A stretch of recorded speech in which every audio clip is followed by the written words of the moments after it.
Happy Valentine's Day and welcome to today's Deer Management Forum, brought to you by the Nantucket Civic League with the tremendous support and assistance of Nantucket Community Television.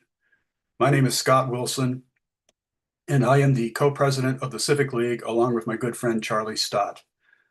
The Civic League is a 501c3 nonprofit corporation and is strictly nonpartisan. Our mission is to preserve the island's resources, improve the quality of island living, educate the public on island issues, and encourage participation in island government. Today's forum will explore in detail the issues associated with Nantucket's large, dense, and growing deer population. Our deer population is about 10 times the size of a healthy population, or put another way, compare the Commonwealth's goal of 12 to 18 deer per square mile to our current population of over 100 deer per square mile. This overpopulation creates problems, and those problems need to be addressed. To discuss these problems, we have assembled 4 panels that will address, first, the history and trends of our deer population; second, tick-borne diseases and the role an enlarged deer population plays; third, the Act Deer Project, a nonprofit dedicated to exploring different ways to address the deer population issue; and finally, the role of several other nonprofits in creating the amazing new venison distribution system that helps address food insecurity on Nantucket. I think you'll find that there is a high degree of cooperation among all of the groups you will be hearing from today, a cooperation that is both necessary and proving to be highly effective at producing results. I should note that by organizing this forum, the Civic League is responding to a call from the editors of the Inky Mirror last September to support the work of these groups, and we feel this forum is the best way for the Civic League to lend our support to these important efforts. We plan to stay actively involved. Many of our participants today will have slides with information, images, and photographs. They will be controlling their own slides via the Zoom screen share function, such that they will be able to move through their presentations at their own pace. Throughout today's forum, those of you watching on Zoom may submit questions via the chat feature on your Zoom toolbar. Please bear in mind that I won't interrupt the panelists with questions, but rather I will hold all questions until the end of each panel. Please submit questions only, not opinions, advocacy pieces, or rants, and we will try to get to as many of your questions as we can. We appreciate your attendance and participation, and with that, let's get started. Our first panelist is Dr. Martin Feehan, who is the deer and moose biologist for MassWildlife, where he oversees all management, research, and regulation involving cervids for the state of Massachusetts. He has led the development and now operations of MassWildlife's Hunter Share the Harvest program, which has distributed 95,000 plus meals of venison across Massachusetts, including through the Nantucket Agricultural Processing Center that was recently opened. His primary research areas of focus include urban deer management, abundance estimation, and wildlife health, and he is a collaborating researcher for the New England Regional Center for Excellence in Vector-Borne Diseases. With that, I'll turn it over to you, Dr. Feehan. Thank you very much. And I guess welcome to everyone who's spending a portion of their Valentine's Day with us. Yeah. Let me get my screen here. Okay. So first up, I am going to go through just some general whitetail deer biology, so that way anyone who's listening is all on the same page as to what we're all dealing with here. So whitetail deer are a very abundant species throughout North America. They are very much a generalist that can thrive in many different habitats, and particularly in suburban environments that have an ideal mixture of food from plants that people grow, as well as the natural shrubs and various plants that grow when you have open shrubland and edge habitat to forests. These areas also tend to have very high survival rates due to lower mortality, both from lower hunting as well as lower frequency of and prevalence of predator species. Whitetail deer have very high reproductive capacity, where doe fawns are actually able to get pregnant at just 6 months old and be able to give birth to their first fawns at 1 year old. And by the time you are at the yearling stage, above 90% of does will be pregnant. Starting with the second cohort of fawns, does will average twins from that point forward through the rest of their life. And so does that are able to live many years can produce many, many fawns that in tow can then also become future does for breeding. And so with this, you have very much the potential for exponential growth in a population. And in a place like Nantucket, where you are absence of predators, you really have the ability to have very rapid population growth. Throughout North America, hunting is the primary mode for managing deer populations, as it is the most efficient method, where you are having thousands of hunters that are paying for the right to be able to hunt and be able to feed their families and recreate, but in tow, they're also actually doing a lot of the deer management that is important for all the ecological and human benefits that it does for their community. Every state throughout the country utilizes hunter harvest as a mode for controlling deer abundance. And in Massachusetts, we really have the benefit of having an incredible safety record to rely on, including that there have been 0 non-hunters ever been killed from any hunting in Massachusetts, and there have been 0 non-hunters even injured from archery hunting throughout Massachusetts. And all of that at the time where you have between 40 and 60,000 hunters on the landscape each year. So certainly if there were safety issues, it would be something that would rise to the top in terms of concerns. Deer management is a very key part of an important thing when we're talking about deer because of that reproductive capacity. And from MassWildlife's primary objective, we are really managing deer first and foremost because of the ecosystem impacts that they have on the landscape. And so that includes impacting other wildlife species, native plants and insects, as well as the overall biodiversity of our state.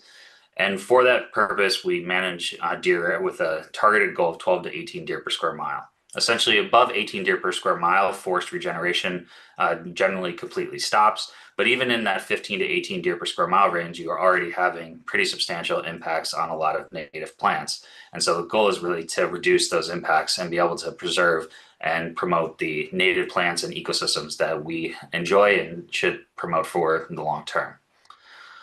There are also many other impacts that are more human-centric, including the agricultural impacts directly on the food system, as well as public safety and public health threats when it comes to vehicle collisions and with tick-borne disease.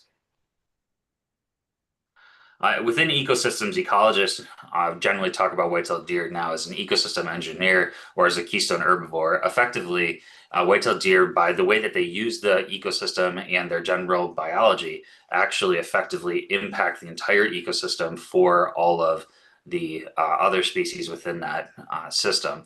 And so they preferentially browse on desirable native seedlings and saplings, thereby changing the actual composition of the forest, both at the shrub layer all the way through to the canopy. And that can have major impacts on the habitat for various species that really rely on each of those microhabitats and the specific niches in which they thrive. They also can have extensive physical damage, both from their deer trails as well as areas where they have rubs and scrapes within the forests. And so these can also do direct damage that is very hard for native plants to be able to overcome. And through soil compaction, they can also have major impacts both on the ability for trees to be able to grow from impacting the root systems, as well as in marsh habitat in particular, really impacting the way that marsh habitat act as areas for hydrology for the water to actually move in and out of those marshes. And through all of these factors, they really can impact the habitat for a lot of other animals, particularly by losing the habitat where they may need to be able to breed in terms of nesting habitat, but also by removing a lot of the cover that's important so you don't have things such as predatory hawks and such that would be able to take smaller mammals or birds. So there's a major impact that deer have in terms of the ability for other animals to be able to thrive. I have a few examples here just to very quickly visually show the impact on deer at various densities. So all 3 of these come from the same watershed on the mainland, where you can see at these densities the very different way that the forests actually show up. So in this site, this is at 15 to 20 deer per square mile. You have lots of different age classes of saplings within this. and there's a very clear different habitat available for various wildlife to be able to thrive.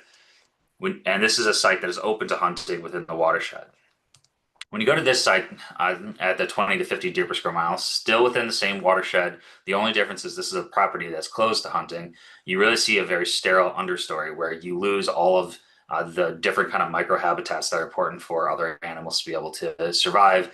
And you also lose the various age classes of trees. So once these trees, or once a canopy tree would fall, you would be able to have younger trees coming up from underneath that.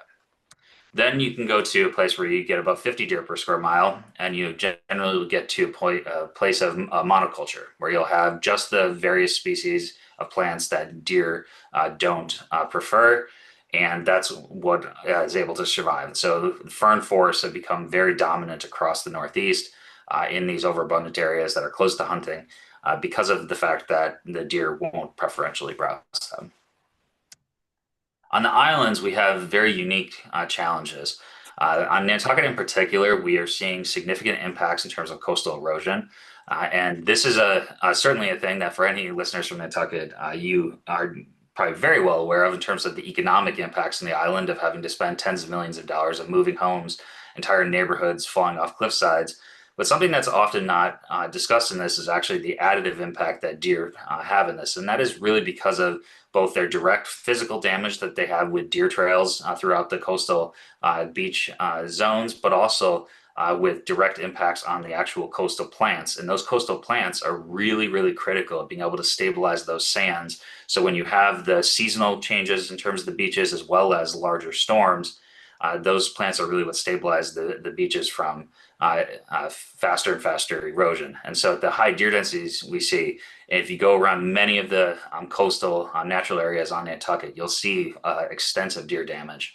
And that's certainly an additive impact that needs to be addressed, both for economic reasons, but also just the preservation of the island.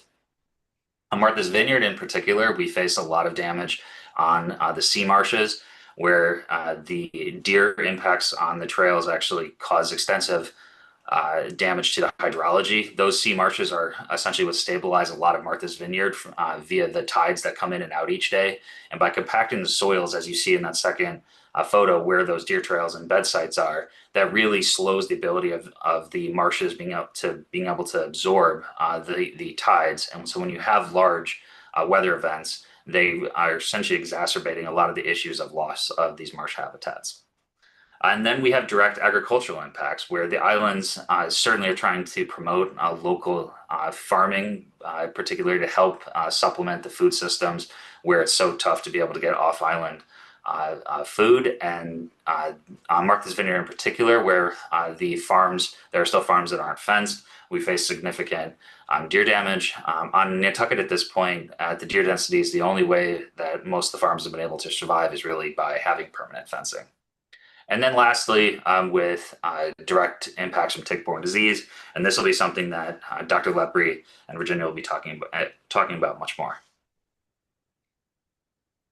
So across the entire state, how we manage deer is predominantly using antlerless permits, and that is because of the fact that antlerless permits are getting at that main reproductive capacity of each female to be able to have many offspring. We break up the state in terms of 15 wildlife management zones, with Zone 1 in the northwest corner out to Zone 14 being Nantucket. At each one of the zones, we then set different antlerless permit allocations on a 3-year cycle to be able to promote the actual harvest goals that we set. We have abundance estimates that are based on the data that we collect from hunters, where they report each harvest within 48 hours. And then each year, we have a biological deer check week, the first week of the shotgun season, when every deer across the state must come into an in-person check station, where we have about 60 biologists collecting data, including age class information, as well as other biological parameters that I then use to integrate into our models and set our estimates. Now, the very important thing to note about this is that our estimates are effectively minimums, because we are only sampling the harvest data. And so those areas that are not subject to hunter harvest-based mortality are not being sampled. And those areas would always have higher densities than the areas around them that are open to hunting, because they're not subject to that hunter harvest-based mortality. And so when we're having estimates well above 50 to 80 deer per square mile in the islands, Those densities are actually just in those areas open to hunting, and it's actually substantially higher when you get into the areas that are closed to hunting and when you look across the islands as a whole. Now, looking at the state, we've had growing and growing deer densities, and that has also shown up in terms of the actual harvest data with regular record harvests across the state. This goes through 2024, but the 2025 season has actually been a brand new record and actually a substantial increase where this year we are now approaching 16,700 deer for the first time ever even breaking 16,000.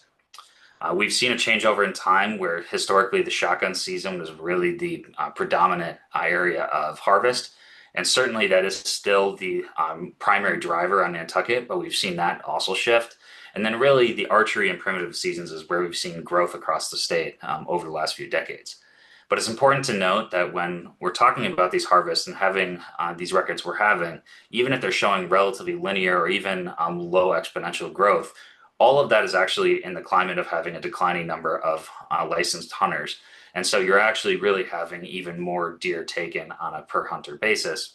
And that's really the challenge we now face, is how to essentially increase that take. Really, my job at this point comes down to a pretty simple equation of how do I have a smaller and smaller number of hunters take more and more deer. And that is quite challenging because ultimately for most hunters, once they fill their own freezer, there's not much of an incentive for them to continue hunting. And so that's where some of our other tools like our venison donation program come into play. Now, moving towards the islands, these are the 4 zones in Eastern Mass, with zones 10 and 11 being on the mainland, essentially all the eastern portions around Boston all the way to the Cape Canal, being those lower 2 lines, and then those upper 2 being Martha's Vineyard, and the highest one there up top being Nantucket. And we've had very rapidly growing populations over the last few decades. And mind you, again, this is just in those areas open to hunting. So when we're having densities in the upwards of 70 plus deer per square mile on Nantucket in those areas open to hunting, across the entire island, we're likely looking at well over 100 deer per square mile.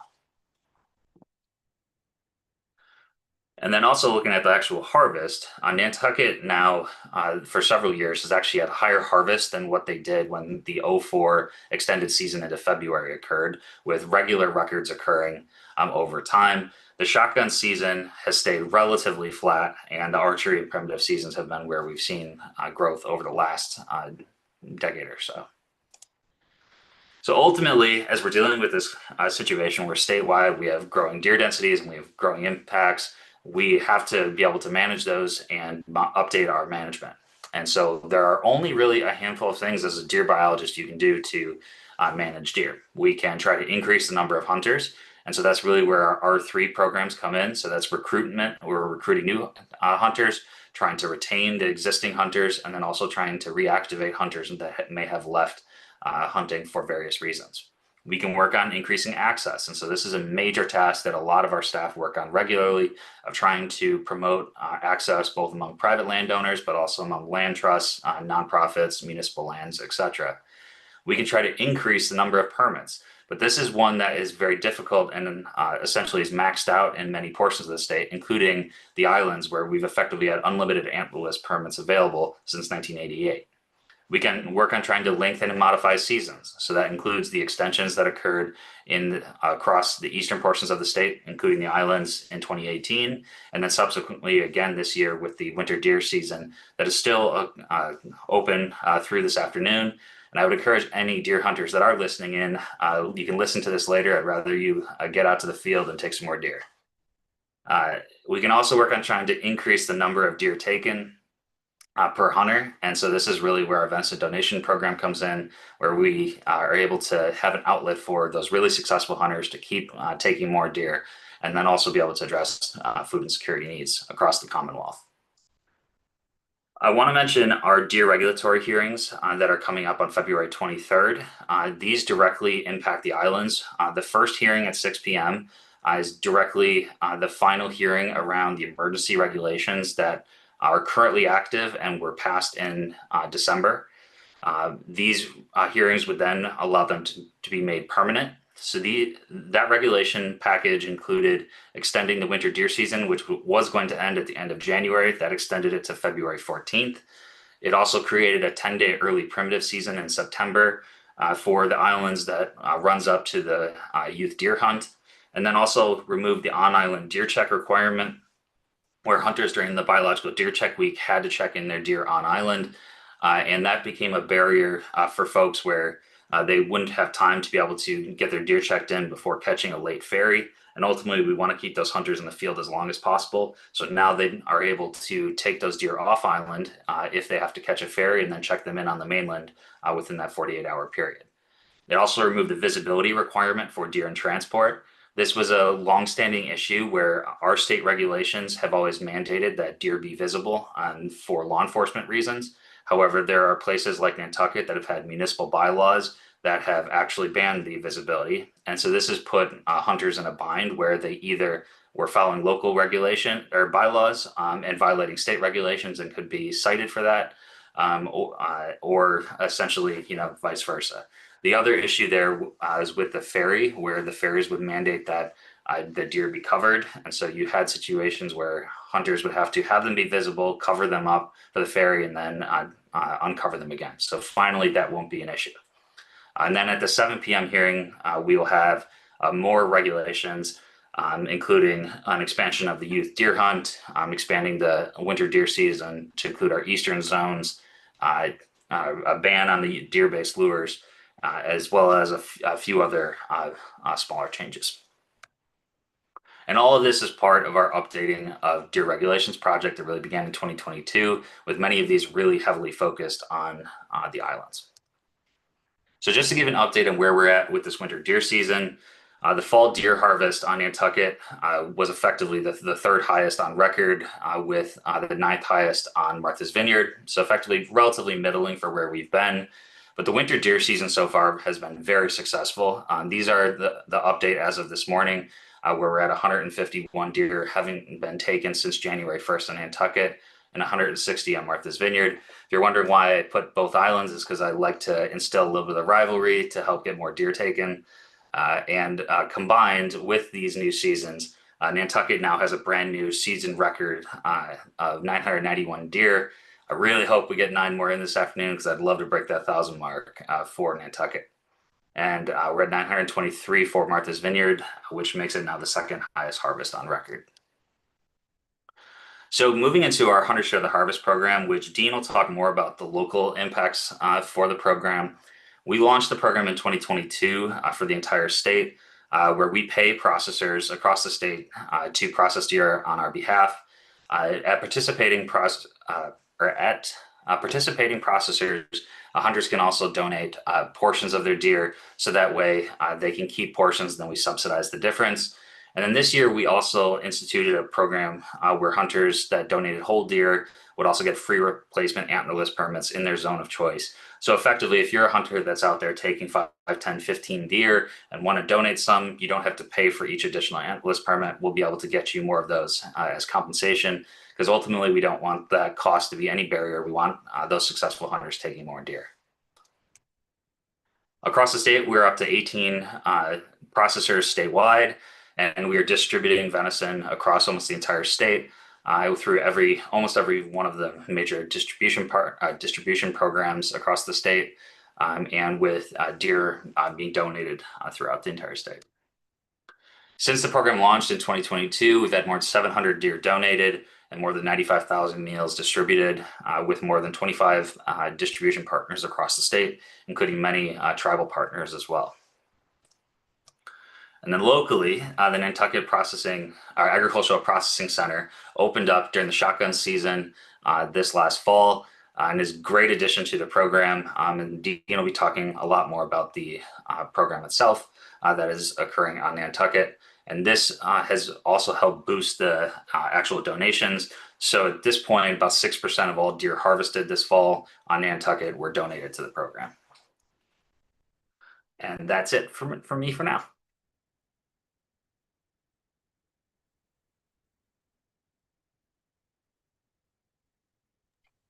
I warned you all and I did it myself. Really great presentation, Martin. I'm kind of curious, why was Cape Cod's density so low compared to everybody around it being, so high? Yeah, so Cape Cod's habitat is quite different. Also on the mainland, you don't have the barriers that you have for hunters being able to come around those areas. There's also just more resident hunters in general on Cape Cod. But a lot of it really just has to do with the habitat differences and the lack of barriers. Wow. And you didn't mention, there's been talk of opening up Sundays on Nantucket to hunting. Who controls that decision, and where does it stand? Yeah, good question. So essentially, there are three major statutory limitations that are in place when it comes to hunting. So that includes a statutory ban on Sunday hunting, which is a law that goes back several hundred years. And that's just part of a lot of the blue laws that were historically in the state that have been slowly being overturned. There was a ban on the use of crossbows, with the exception of folks that are permanently disabled who have a doctor's note and get a permit for crossbows.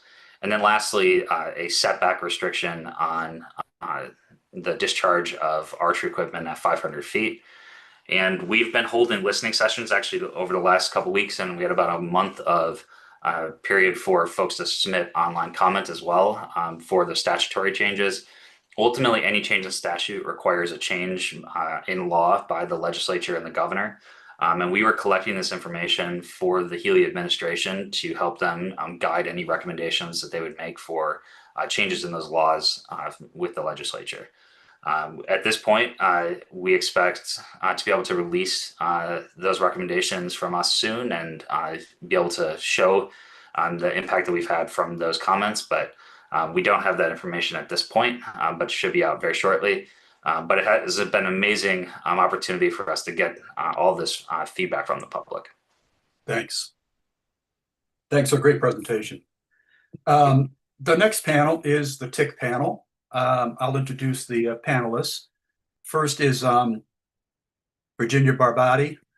She's the executive director of TickFree Martha's Vineyard, a nonprofit dedicated to reducing tick-borne diseases and tick-associated allergies on Martha's Vineyard. Her organization also serves as a backbone organization for the island-wide tick strategy, which convenes a broad network of stakeholders around shared public health goals and coordinated science-driven action. Before that, Virginia was the development director for Island Grown Initiative, where she led advancement in philanthropic strategy supporting core community programs, including the Island Food Pantry and Commercial Kitchen, Island Grown Schools, Island Grown Farm, and other food systems. Virginia's is deeply engaged in the Martha's Vineyard community, where she's lived year-round since 2020 with her husband and 3 young children. Also on the panel is Dr. Timothy J. Lepore. Really needs no introduction. He's the general surgery specialist in Nantucket, Massachusetts, and has over 50+ years of experience in the medical field. He has degrees from Harvard College and Tufts Medical School. He did his residency at New England Medical Center. He's a fellow of the American College of Surgeons and has board certifications with general surgery. He's also affiliated with Nantucket Cottage Hospital, providing primary care and general surgery. In addition, he is a medical advisor to Nantucket High School Sports and the leading advisor on tick-borne disease research. Dr. Lepore is also founder and principal doctor of Addiction Solutions of Nantucket. Leah Hamner is a local epidemiologist working across Martha's Vineyard, Cape Cod, and the islands. She quickly identified tick-borne diseases as one of the biggest public health concerns in these communities. Her work focuses on bringing the science to the community and the community to the science so that we can better detect, respond, and ultimately prevent tick-borne diseases. Patrick Roden Reynolds is a local biologist and director of the Martha's Vineyard Tick Program. He works for both islands through the Inter-Island Public Health Excellence Collaborative. Patrick specializes in tick and deer biology and spends much of his time doing tick sampling and surveillance, tick bite prevention education, and supporting hunting efforts to control deer populations. Patrick is also manager of the community deer cooler for Martha's Vineyard. And with that, I'll turn it over to that panel. Thank you, Scott. I'll go ahead and pull up my slides, and please let me know when you're able to see them. Look good. Awesome. Thank you so much for having us today. We are a diverse panel that I'm very excited to have to talk about the human impacts of ticks and also the role that deer play in tick abundance. So our presentation and panel is titled Ticked Off, the Human Misery of Tick-Borne Illness and the Role of Deer.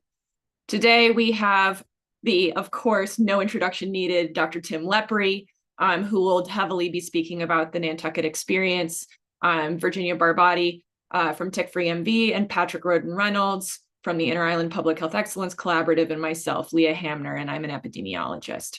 I'm going to go ahead and set the scene, and then we're going to go to Dr. Lepore next, and then we're going to go to Virginia and Patrick. So for the sake of level setting about Nantucket, just want to make sure that we're all clear that deer ticks are by far and away the biggest problem on Nantucket.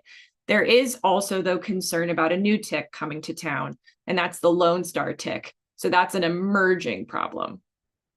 But focusing back on deer ticks, let's talk about what misery they cause. This is a map about Lyme disease. And so if you were to take all the towns in Massachusetts and adjust so that they all had the same population, what would we say about the Lyme disease problem in each of these communities? You can see that the darkest colors on the map are the islands. Actually, the darkest color on the map is where I'm calling you from today, Chilmark, Massachusetts on Martha's Vineyard. But the scale on this map is crazy. This is 10 years of information, but this is an insane burden of Lyme disease in our communities. Then we have babesiosis. Again, the islands are the darkest color on the map. Nantucket actually babesiosis used to be called Nantucket fever, actually, back in the day. And so this is a huge problem for our communities again. Anaplasmosis is less of a hot spot compared to Western Massachusetts, but it's our third most common deer tick disease.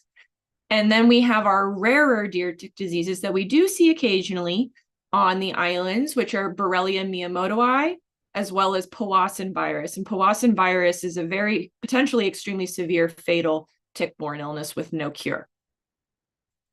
Now, we also have this new tick problem that is brewing. Martha's Vineyard is perhaps 10 years into your future. We hope not. But at this point, I don't bet against Lone Star ticks. So take this as a warning sign. So Lone Star ticks have really taken over Martha's Vineyard. And I just want to share what's been happening here. So this map and this graphic shows you 5 different time periods starting in 2011. The Martha's Vineyard Tick Program, which Patrick now runs, and previously it was Dick Johnson, has been tracking Lone Star tick across the island for 15 years. And it went from being on 2 ends of the island in very small communities to every single town in every single community, and really causing a lot of misery. On the left-hand side, you can see some bar charts.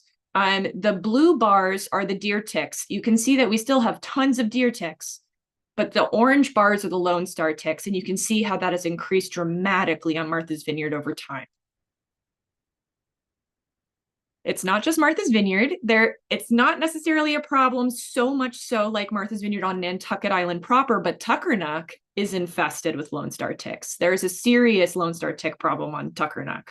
Sam Telford has been doing research on both islands and actually all the islands for a very long time. This is his photo from Tuckernuck Island.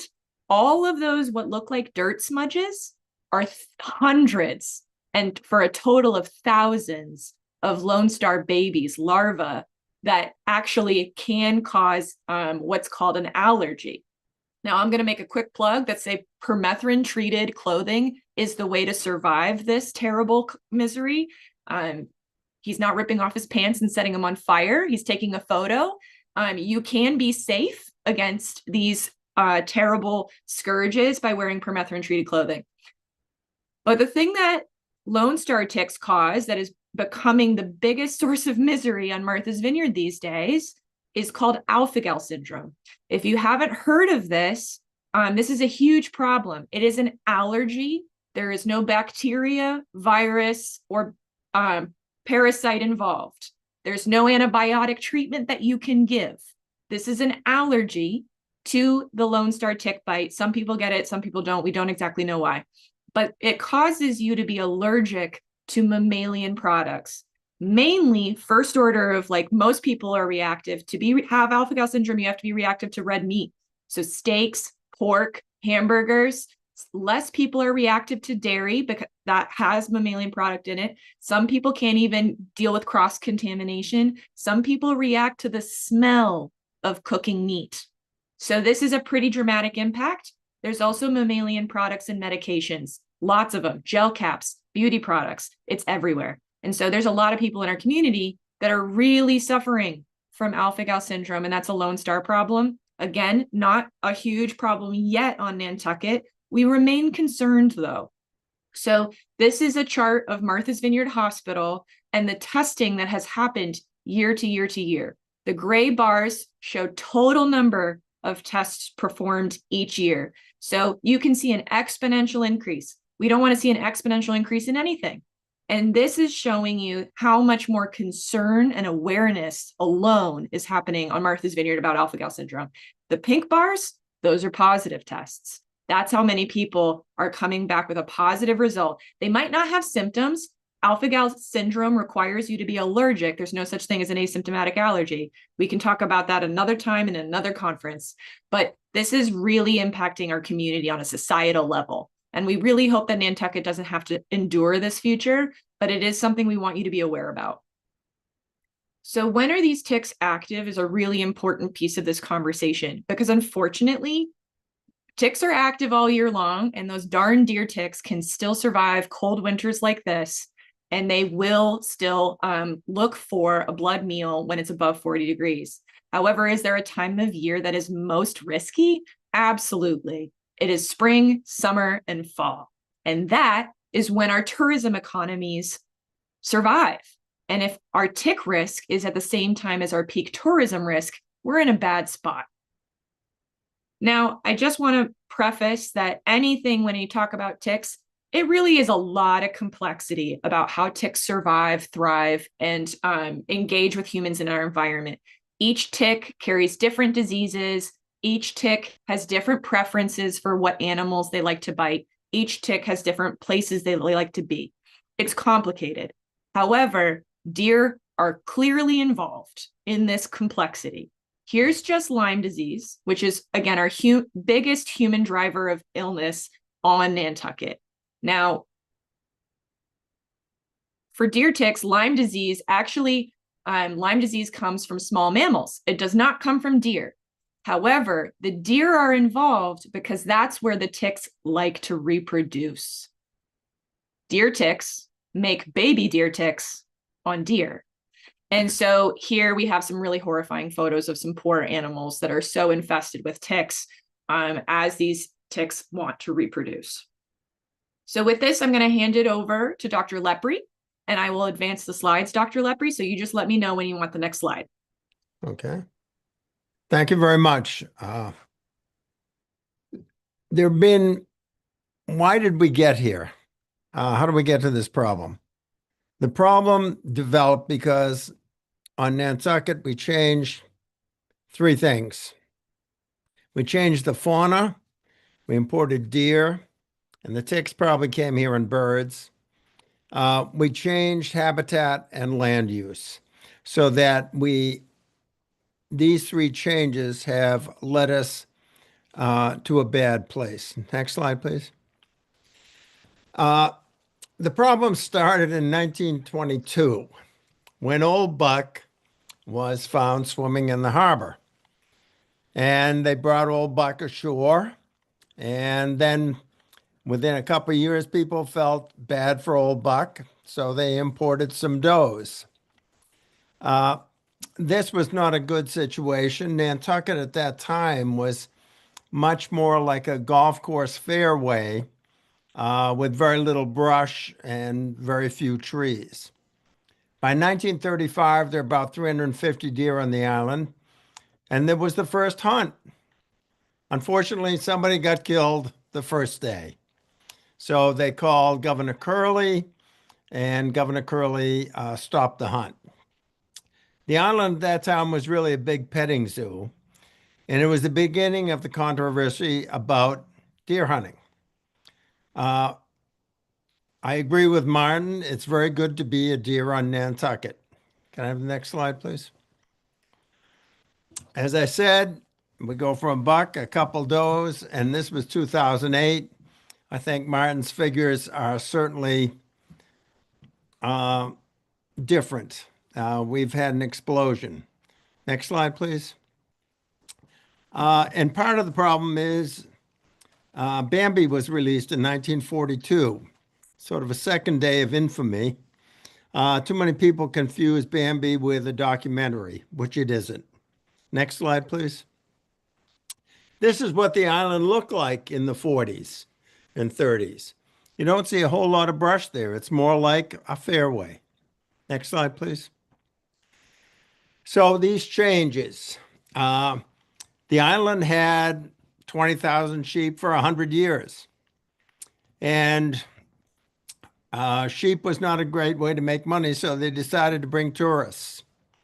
The brush was allowed to grow up. Everybody wanted privacy. Scrub oaks developed. Ideal cover for deer, sheltered, shaded, humidified, home from ice. Next slide. The data is clear. Fewer deer equals fewer ticks lead to fewer tick diseases.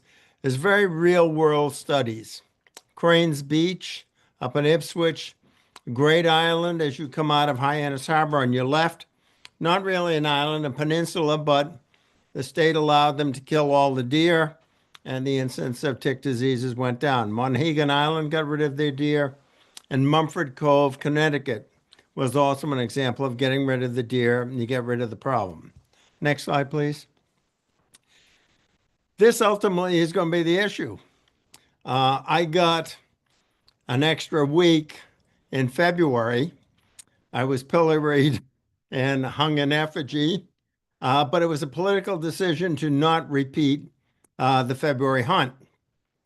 And as this slide shows, the motion to end the February deer hunt is hereby carried by 10 votes, and you have 10 deer in the background. Next slide, please.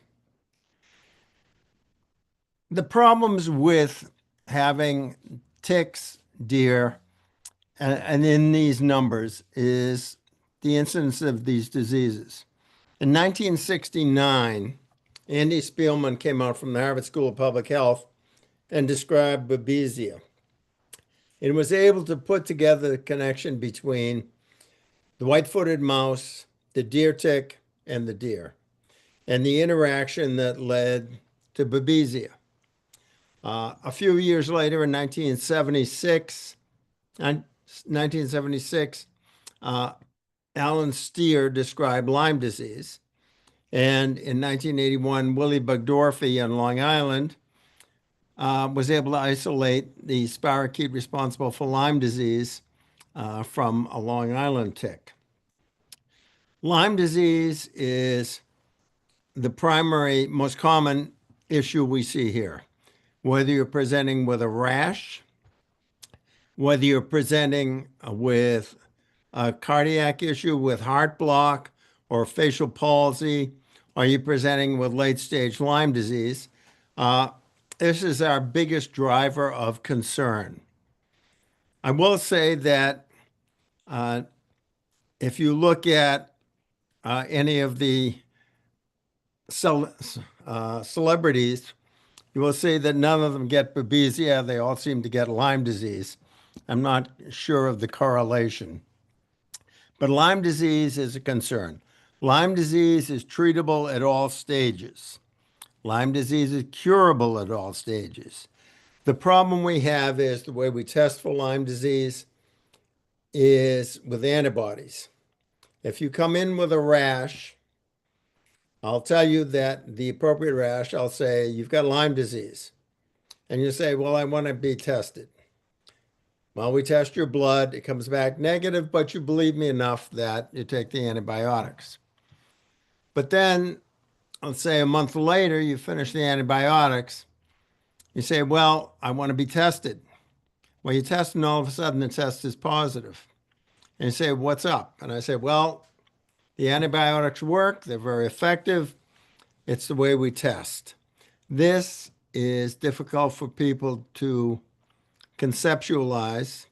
And I usually say anybody that has stepped off the asphalt at the airport or where the boat lands thinks they have Lyme disease if they've been here for more than 5 minutes.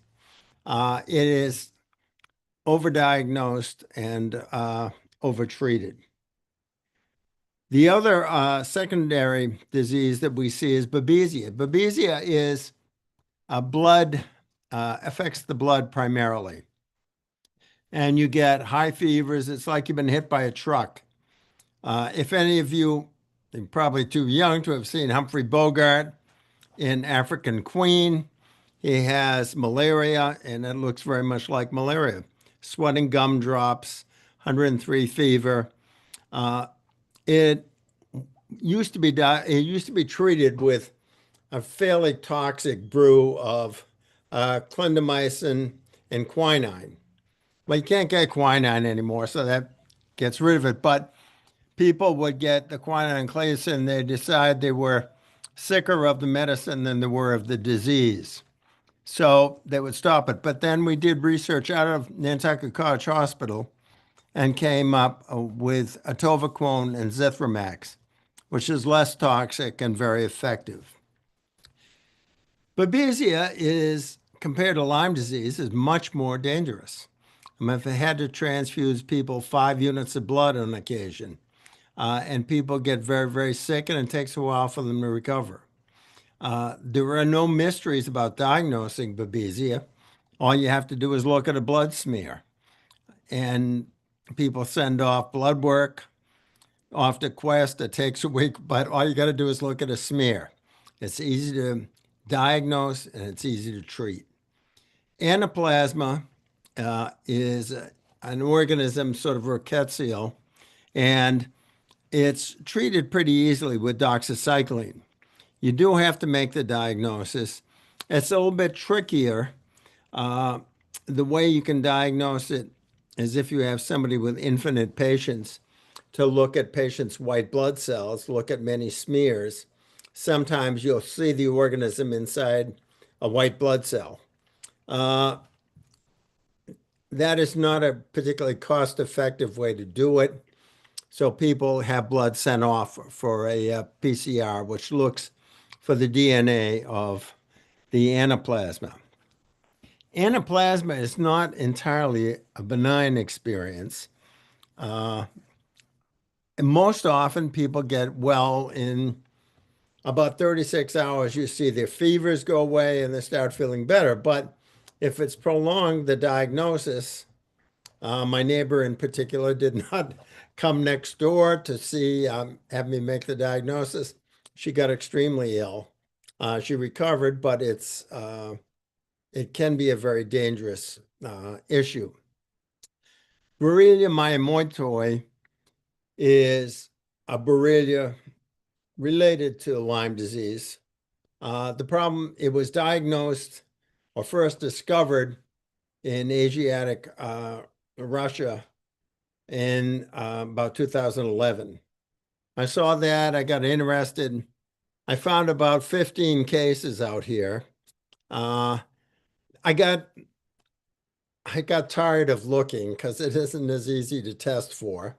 And it's treated the same as Lyme disease. So it gets submerged in the tidal wave of antibiotics that's delivered into, I had a tick walk across me. I was in the vicinity of a tick. I got off the asphalt. I must have Lyme disease. Everybody forgets about Borrelia miyamotoi. Then there's Powassan's. We have not had a case of Powassan's, and I've been looking. On the vineyard, they've had at least one case. It is seen more on the mainland, but it is, as was described, a very dangerous infection to have. Why don't we have it on Nantucket? Because we got ticks infected with it? I don't know.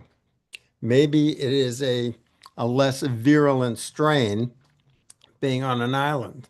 I don't know, but we haven't seen it. I've been looking. And then we get into the Lone Star. Now, Lone Stars present a whole different series of problems. Ehrlichia, which is a rickettsial type illness, treated with doxycycline. Rocky Mountain spotted fever, which I don't believe you guys have had a case of, but I think there was one on Nantucket about 50 years ago. Tularemia. The vineyard gets 20, 25 cases of tularemia a year. Why? Because they have skunks and raccoons that are a reservoir for tularemia.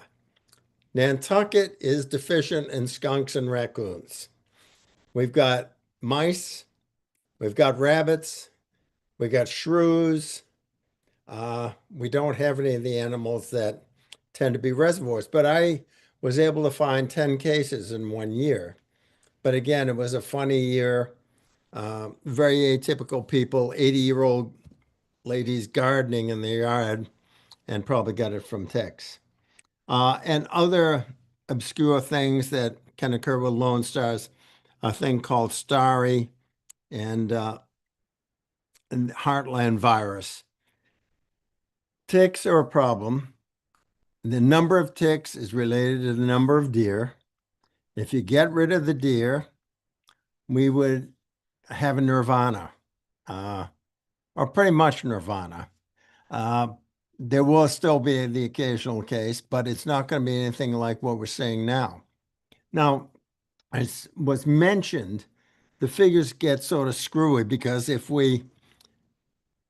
you extrapolate the number of cases to 100,000 by our population, it gives you some numbers that sound like the Black Death is occurring on Main Street. It isn't. Lyme disease is real. Lyme disease is a problem. Babesia is a problem. Anaplasma is a problem. And myotoy isn't much of a problem. And Powassan, hopefully we don't see. But we have to address this problem. Thank you, Dr. Lepore. Just because we have a shorter amount of time, I am going to make sure that we do have a couple other folks contribute, but I do appreciate the level set that there are a lot of tick-borne illnesses to be concerned about. And so we do want to make sure to also account for Patrick. I would love for you to talk a little bit about the deer and tick biology work that you do and just your perspective. Coming to Martha's Vineyard and coming to the islands. You've come from Maryland before and other places that certainly have tick-borne illnesses and tick problems. What does it look like to you on these islands, both the deer situations as well as the tick situations? And how do you think that we kind of need to move forward? Right, thanks. So Patrick Roden Reynolds. So I was brought in to Martha's Vineyard in 2022 to be director of the MV Tick program through a public health excellence grant working for the county. And in the end, the tick program started on Martha's Vineyard back in 2011 from an initial hospital grant with the hospital and some other partners.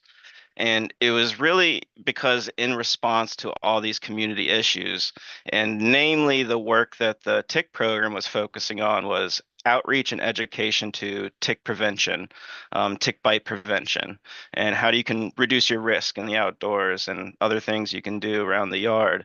And the main part of that was doing yard surveys and doing, kind of one-on-one consultation with homeowners and landowners to let them know what they can do in their yard to either reduce the risk, reduce the number of ticks that might be around through habitat modification and other strategies that can, more intensive. And part of the tick program work outside of outreach and education from tick prevention was also doing what we can to on our end, because tick program was really it's a grassroots effort. It's only been manned by one person through the years, and a part of that was to support hunting and support deer management on the island. So in 2019 the tick program played a part in establishing the community deer cooler, or the deer locker some people call it, but it's essentially just walk-in storage for hunters to hang their deer if needed, because essentially everyone here has to process their own deer if they want to keep it themselves. But the cooler started in 2019, again, just to hopefully support hunting and increase harvest, because the tick program has always kind of seen that strong link between the ticks and the deer themselves. I mean, ticks will bite all types of animals, particularly like the larvae and the nymphs. Typically, the smaller the tick, the smaller the host they prefer.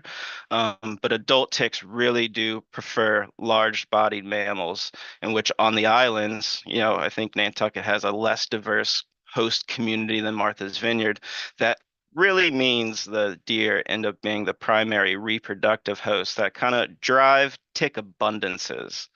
The disease prevalence in the ticks ends up being a different conversation, because so many different animals can play or be a disease reservoir, but it's quite limited depending on the tick species, what the main reproductive hosts are.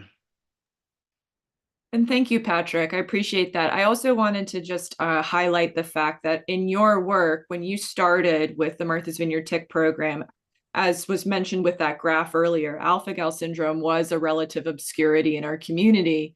And I like the way that you framed it before, that we were already on Martha's Vineyard up to our eyeballs with deer tick problems. And the Lone Star tick has really shifted our entire community into another gear and into another level of conversation about kind of our action steps. And with that, I would like to transition over to Virginia, Executive Director of TickFree at Martha's Vineyard. Virginia, I do have your slides if you would like me to bring them up. That would be great. Thank you, Leah. Hi, everybody. I'm Virginia. I'm so glad that this conversation is happening. Thank you for including us on this Valentine's Day, last day of the extended hunting seasons here on the islands. I'll just quickly share about TickFree MV. We're a brand new nonprofit organization that launched at the end of 2025 here on Martha's Vineyard. And Leah, if you'll go to the next slide. We have a very clear mission with TickFree MV, and that is to reduce tick-borne diseases and allergies on Martha's Vineyard by reducing the number of ticks in the environment. So you've all heard in today's presentation and the panelists who've come before me about the situation that we're in with tick-borne diseases and allergies here. And living on this island year-round, raising young children here, it's become a truly existential crisis for our community. Every restaurant has alpha-gal accommodations. Every dinner party, you're asking who can eat what. People are walking around with EpiPens in their pockets. I'm saying this because it's become a challenge for our community that is driving us towards action. And that's why we created this organization that I'm leading, which is TickFree MV. If you go to the next slide, Leah, I'll share that our approach with TickFree MV is to serve as a backbone organization for the island-wide tick strategy. There have been people doing really important work on ticks on our island for a long time. You've been hearing about some of that today. And we want to make sure that all of those groups, all of the medical practices, the public health officials, are all a part of the planning that we're now putting in place to really drive change and action when it comes to this crisis. We really see that the disease and allergy crisis coming from ticks is a community-wide challenge. And so we're going to serve as a backbone organization, driving action that engages our entire community. We formed ourselves as a small nonprofit. We have a small staff. We have a very engaged board of directors, senior advisor group. Both Leah and Patrick, who've spoken today, are senior advisors to the organization. We have year-round and seasonal Martha's Vineyard residents who all care very much about this crisis. And we're really building a team that reflects our community. And we are very open to relationship building, coordination, and collaboration with Nantucket in whatever way makes sense. Next slide, please. There are several ways that we're taking action from the beginning with TickFree MV. In this slide, I won't go through all of these, but there's really 9 investment areas that we're focused on as we launch this new organization. And those range from very tactical activities like creating incentives for local hunters to donate to the MassWildlife Hunters Share the Harvest program. You may have seen that we will be conducting an aerial deer survey using thermal drone technology that actually is going to start tomorrow, the day after the hunting season closes. We're making sure to stay engaged with all of the policy considerations underway in the state, some of which Martin was speaking about earlier. We're working on a processing capacity. We want to learn from what you've done on Nantucket and figure out a way to get more processing capacity on our island. We're looking to scale deer damage permits across the vineyard, and doing all of this while having a strong understanding of what types of interventions and actions our community is open to. And so doing social acceptance surveying, there's a lot that we're taking on, and we are happy to have the opportunity to make this group on Nantucket more aware of the work that we've started on the vineyard. And we look forward to sharing more as we grow as an organization. Thank you, Virginia. Now, with our final few minutes in our panel, please do feel free to write in the chat any questions. We would love to answer them. I do see a question from Scott Wilson about our alpha-gal testing results, and I love the question because it's an important one. Our testing on Martha's Vineyard has evolved over time. I mean, our providers have had to learn about alpha-gal syndrome alongside our people becoming allergic. It's a very new condition to our community. And so both our providers have had to learn about this, frankly, still emerging science around this allergy. There's a lot of unsolved questions about this allergy, as well as our patients. And so how the testing has kind of rolled out has been, I wouldn't say consistent. There's definitely folks who thought, okay, I just got bit by a Lone Star tick. I should run and get tested. I'm here to share with you, I actually talked to alpha-gal experts nationally, and it is a very important distinction to say that your symptoms should present first. Testing is secondary to symptoms. This is an important distinction. It's not like infectious disease where it's positive, negative, and you know that you have an infection in your body. Your immune system can create antibodies to all sorts of things. If you tested me today for alpha-gal syndrome or alpha-gal antibody, I have no symptoms at all, but I might show some positivity in my lab test because I have had a couple Lone Star tick bites. So I still don't have the allergy though. I'm still able to eat all of these foods just fine. I'm not reacting to anything, and therefore I do not have the syndrome. So it is a symptom-based criteria, really, first and foremost. We do not recommend that the folks who feel concerned rush to get tested if they do not have consistent symptoms. So thank you for the opportunity to make that clarification, because that was a little bit of a concern with our community, with so many people actually getting the allergy, that a lot of folks were so concerned that they ran to get tested without necessarily having the allergy. Have there been any fatalities from alpha-gal? In the United States, yes, there have been. Actually, alpha-gal syndrome was first discovered because of fatalities in a cancer trial for a pharmaceutical drug called cetuximab. So the cetuximab drug was actually causing anaphylactic events in patients at the first time that they ever got the medication. That's not how allergies usually work. You need to see something first. Your immune system decides invader and creates this immune response. And then in the second time, that's when you get an allergy. So when these patients were reacting negatively right at the first time they ever got the medication, there was something else afoot. And so then researchers dug deeper and were able to actually figure out, oh my gosh, this is actually an allergy caused further back in the situation. There's mammalian products. There's a lot of animal-derived products in our medication. It's how modern medicine has frankly evolved. And so that was how it was figured out. And then they overlapped. Not everyone was having these reactions. It was very geographically specific. And so they actually saw, this is the same map as where Lone Star ticks are. And that's how the hypothesis actually developed. And then they were able to prove it later. But yes, there were fatalities from that. And actually, there was recently a very well documented food-based death in New Jersey a year ago. There have probably been other fatalities, but because our providers didn't know about alpha-gal syndrome, it's a relatively new condition to the medical community. It was only discovered in 2009. And so there could have been other anaphylactic events that were never diagnosed properly. But that's kind of the weird thing about alpha-gal syndrome that's also important to say, is that the allergy is very hard for patients and providers to figure out because it's not immediate. You eat the food, and then 2 to 6 hours later, then you start feeling the allergy. And so we actually often call it the midnight allergy because we eat our biggest meat meal, usually at dinner time, and people wake up in the middle of the night with these brand new symptoms. So that just can help your community have their kind of radar up. We again really hope Nantucket doesn't go the way of Martha's Vineyard, but Martha's Vineyard is experiencing a pretty dramatic situation here.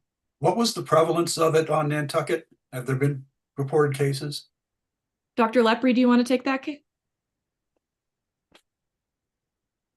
We've had several cases that I know of, not with anaphylaxis, but as you mentioned, it's sort of crazy because you wake up at 4 in the morning and you're not sure whether you're having a gallbladder issue or whether it possibly is a reaction to alpha-gal.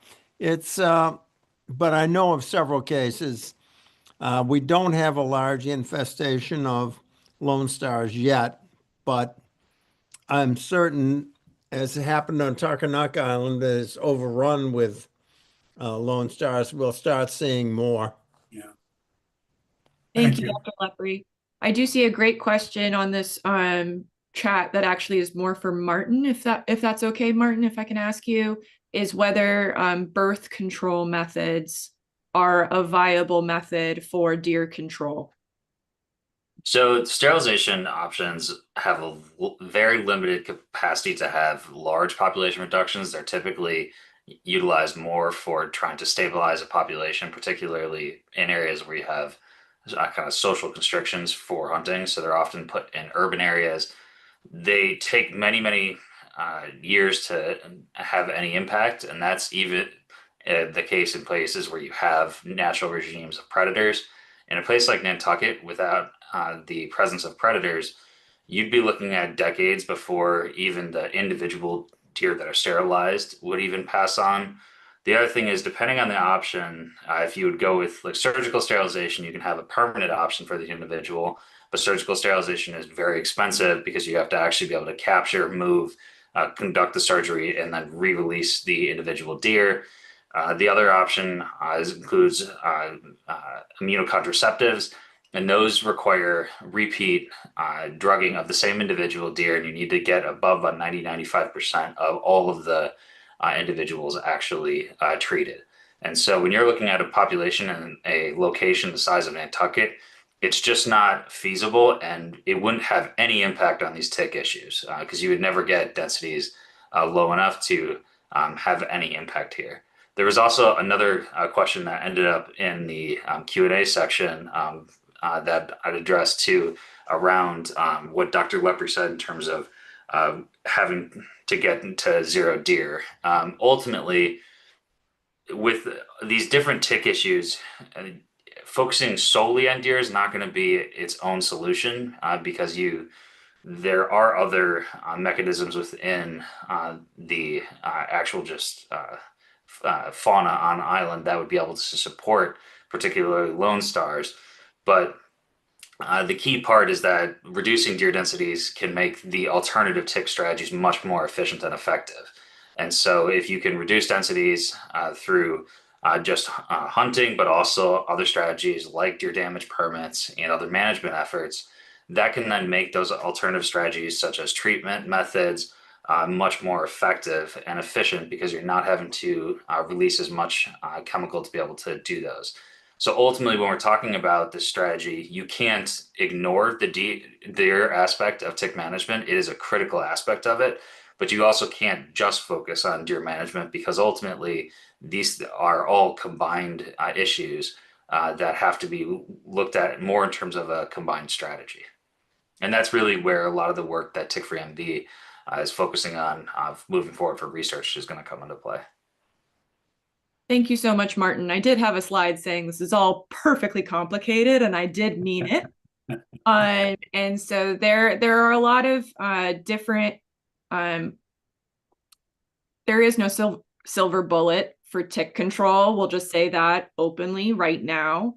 Just like Martin was saying, there's no one single solution. It is a multi-pronged approach that is going to be required.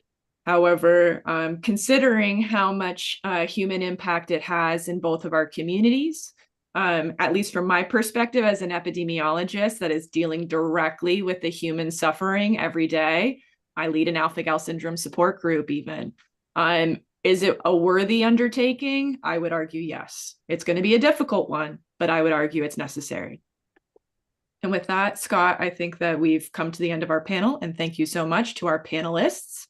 If you want to put your emails in the chat in case anyone wants to follow up with you, I would recommend that.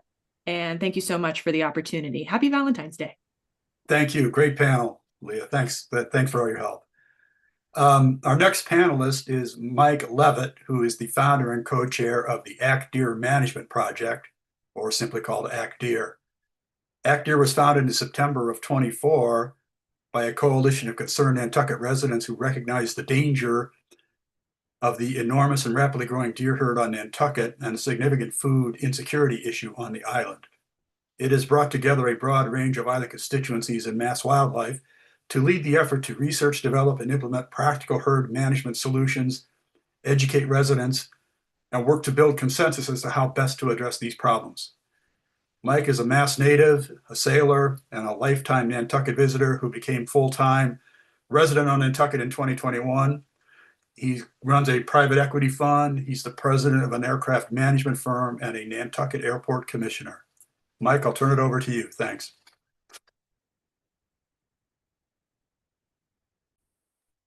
Thank you, Scott, and thank you to the rest of the panelists.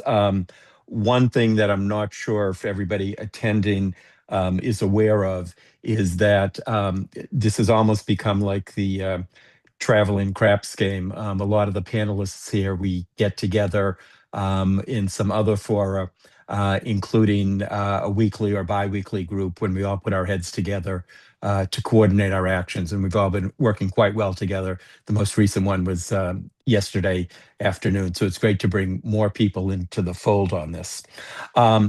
Just quick background on how our group got started.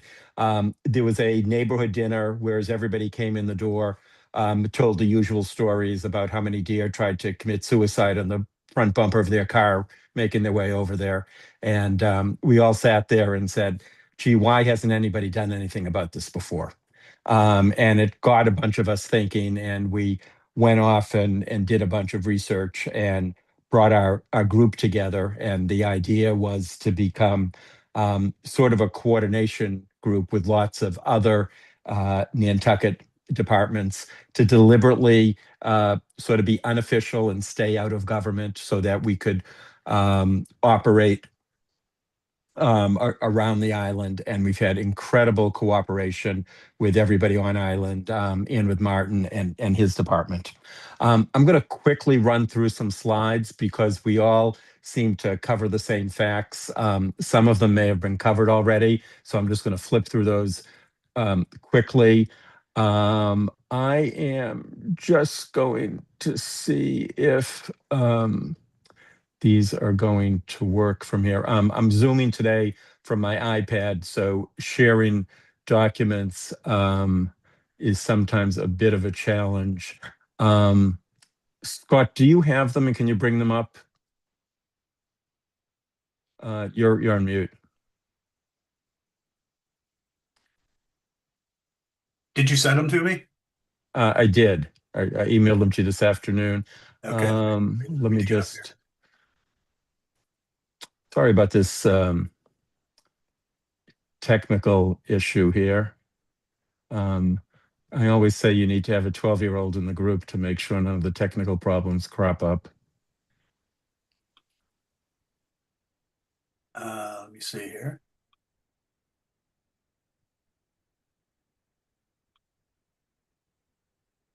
Good So, sign. is that Screws done? right there. That's it. That's it. Let's see, there's your title page. Yeah. So the top line numbers, which I think are very similar to what Martin described before, is there are currently around 10,000 deer on island. Unchecked, we think the numbers would go to 12 to 15,000. And if you look on the square mile density there, you can see we're so far above where we should be that it's really a critical issue that's got to be attended to. Next slide, please. The differences that we're constantly asked about is the difference between Nantucket and the mainland is why is our problem a little different? Well, we have a much higher deer density. Part of the reason is there are no natural predators. In fact, the only natural predator we have are humans, and we need to step up and do the job of other natural predators. A statistic that is really dramatic is in an environment where coyotes are present, the fawn survival rate is only 25%. Take the coyotes away and it jumps up to 88%. So that's certainly one of the reasons for the large numbers we have here. Nantucket also has some unique habitats. We have lots of barriers to off-island hunters coming on and helping us out. And we also have very few scavengers to remove the remains from the hunting that does go on. Next slide, please. I think Martin covered most of these about what goes on with the white-tailed deer on Nantucket. Yeah, I think we can go to the next slide, please. Yep. The impacts from the deer, certainly we've just had a long discussion about the tick-borne diseases. The vehicle collisions, over 375 in the last 5 years. But if you talk to Nantucket police, they will tell you that most are not reported since it isn't worth making an insurance claim. Huge economic costs, the widespread destruction across the island, as previous panelists have described, the overbrowsing of the seedlings and saplings and what they're doing to the forest and ecosystem. What most residents don't know about until we start talking to them is there's a lot of discussion about coastal erosion, but the deer walking on the cliff edges and the beach bedding damages a lot of the dunes that stabilizes the shorelines. So they're contributing to a huge problem that we have here. Next slide, please. While we were working on the deer issue, we got introduced to a lot of the folks on island working on food insecurity. You'll be hearing from some of them next. They had some rather dramatic statistics about 4,500 residents being food insecure. They need lean protein. Venison is the answer. And Martin has already had in place MassWildlife's Hunt to Share the Harvest program. Next slide, please. So we have the concept of harvest to meals, where we can solve two problems simultaneously. We can take care of the dangerous exploding deer herd while at the same time helping to feed our neighbors. So we'd like to see this coordinated plan of reducing the herd in an island-friendly manner, increased disposal options, and contributing deer to MassWildlife's Hunt to Share the Harvest program. That middle bullet there, some of that circles back to, as we were doing our research as to why hasn't this been done before, we continually heard about the extra hunt in 2005. Many years later, and the legends keep coming back about hunters walking up Main Street with guns strapped to their backs and pickup trucks triple parked on Milestone Road, and how the hunters really did not approach the island in a friendly manner. And because of the poor taste that was left in the mouth, and I think Dr. Lepore talked about how it was voted down at town meeting after that, we want to make sure that anything we do going forward doesn't repeat any of those mistakes and that we learn from it. And one of the things we kept hearing about was dog walkers and hikers going out into conservation land and constantly seeing gut piles and sometimes just seeing them in parking lots. So that was one of our top issues that we went after. Next slide, please. I think Martin pretty much covered share the harvest, and I think Dean will be talking about it in a little bit. So why don't we skip this slide? Again, why wasn't it done before? We think the deer density was lower. It impacted fewer residents. You didn't have both the images and the actual sightings of deer walking up and down Main Street. A lot of people in town felt that this was confined to the provinces out on the corners of the island, but now it's everywhere on the island. There's also was a smaller year-round population, so people weren't seeing it as much year-round. There hasn't been much outreach to residents about the benefits of herd management. We just talked about the February hunt.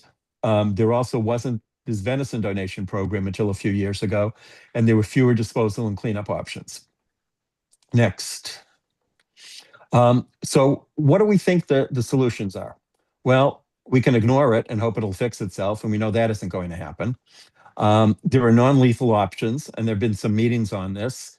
And basically, the outcome of it is that trying to medicate deer would be expensive, not very effective, and the deer are technically owned by the state, and they won't permit medicating them. So that's really an option that's off the table. So we come back to expanded recreational hunting, expanding the deer damage permits, and deer feeding, which is a huge problem that I'll get to on an upcoming slide. So our plan, reduce the herd, take more deer, reduce food insecurity, donate more venison, bring more constituencies on board. We want everybody to be working together on this. We need to support expanded recreational hunting. Look at what are the friction points from there being more hunting. Expand deer damage permits. Expand the processing capability. This slide was put together almost a year ago, and we've had a huge success on that one. Many thanks to the Land Bank and Nourish. And we're going to be launching our Stop Deer Feeding campaign and continued outreach to residents at sessions such as this. Next slide, please. Recreational hunting, it's the existing herd management method. It's well established that it's the only population method that's effective, permissible, and practical. We have a 4-month hunting season in Nantucket. As Martin pointed out, it has an incredible safety record in Massachusetts, but the problem is the number of hunters are decreasing. They tend to stop once they fill their own freezers, and there are many friction points in getting more hunters out to Nantucket. Next, please. What are some of these friction points? Well, let's start with travel cost and availability. We all know what it's like to get a ferry reservation and lodging reservations, and hunters face the same issues. In fact, one of the big friction points there is shotgun season is only 2 weeks long, but 1 week overlaps stroll. Now, you practically can't get on the island during stroll. Imagine being a hunter trying to get your pickup truck over and find someplace reasonable for lodging, and you'll see why many of them just don't come. Many restricted hunting areas on island. The setbacks are an issue. There was a single disposal location, which was the landfill. It had limited weekend hours. So hunters that would come over for the weekend and were trying to get a ferry back had to cut their hunting short so they could get over to the landfill. We think this year we've solved that. The 4-month hunting season. And there's a bit of a friction between local hunters and off-island hunters. Some of them haven't treated their stands too well. They don't play together as well as we'd like them to, and we're trying to come up with ways to resolve that. Next, please. So we've had the expanded season this year. We would like to think that we could get a shotgun week in the fall. We've talked to Martin about it. His department is doing incredible things to expand the season, and we just like to keep putting our wish list out there. But the other friction points that we're looking at is opening up more huntable land, reduce setbacks. I'll talk in a minute about our permission slip program, but right now having to stay 500 feet from an occupied structure closes off lots of areas that hunters would like to go to, not just in conservation land. And the reality is there's not a very firm line as to what is an occupied structure. We know there are many, many seasonal residents that close up their houses in the winter with large pieces of land that would be great to hunt on. And the improved check-in and disposal. In terms of incentives to get more hunters out here, encouraging them to participate and share the harvest and help out their neighbors has been great. They get the additional permits. We are looking at a program to subsidize travel. Some of the ideas that we've considered is if a hunter takes 5 deer, we'll reimburse their ferry ticket. If they take 10, we'll throw in some lodging. We're trying to work out exactly what the numbers are and how that's going to work, but we think we will have that in place by next season, that we will have some more incentives to bring them over. Hunters have asked for additional buck tags. That's something that happens in some other states, and it's on our wish list with the state. And I want to be very clear, we've gotten more from the state than when we started out in our wildest dreams. So we'll continue to be greedy and keep asking for more. And I think if some of these things are working, there's been great cooperation, and we hope that we'll see them. Next slide, please. So we've put together a few task groups with our volunteers. Our gut pile cleanup bags, we'll talk about it in a second. Expanding the huntable land by coming up with a permission slip program. A stop deer feeding campaign. We've started to put together a hunter advisory group, both to work with the local hunting association and other hunters. We're scaling up our communications and community outreach. And the processing facility is in place. It is working well. We're essentially checking that off our list, as we are distribution. Nourish is doing a fantastic job there. Next slide, please. So what did we do with cleanup? I talked a little bit ago about the issue of just being able to get to the landfill on the weekend. Gut piles are traditionally left by hunters out in the field when they're taught to hunt. They're told to leave them there. The scavengers will come for them. Well, we don't have scavengers. So we had a lot of complaints from the community about that. We put together a program where we have these orange hunter kits. They're orange envelopes.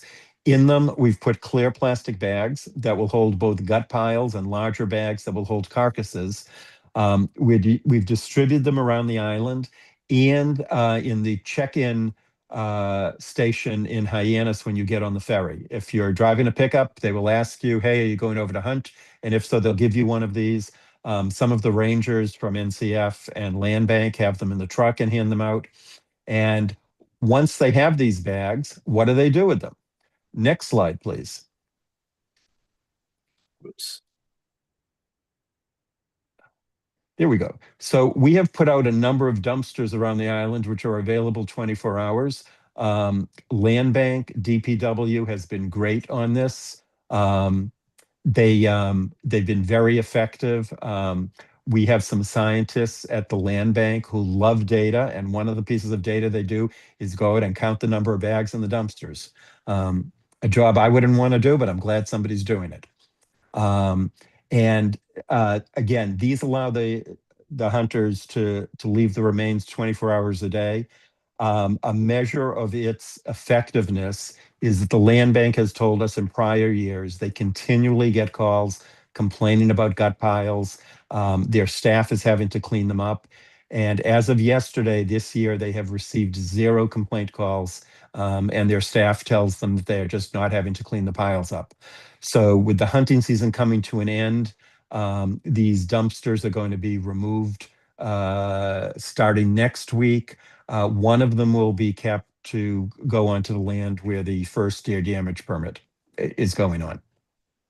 Next slide, please. Deer feeding.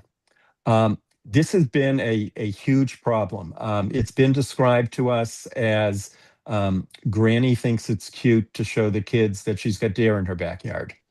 But the reality is it's harmful to deer. They're not designed to digest the corn or pellets. It draws them into residential areas. If I have a deer feeder in my backyard, that deer has to cross my neighbor's backyard to get to my deer feeder. So it's causing problems for my neighbor, just not to myself. It's causing more vehicle contact opportunities.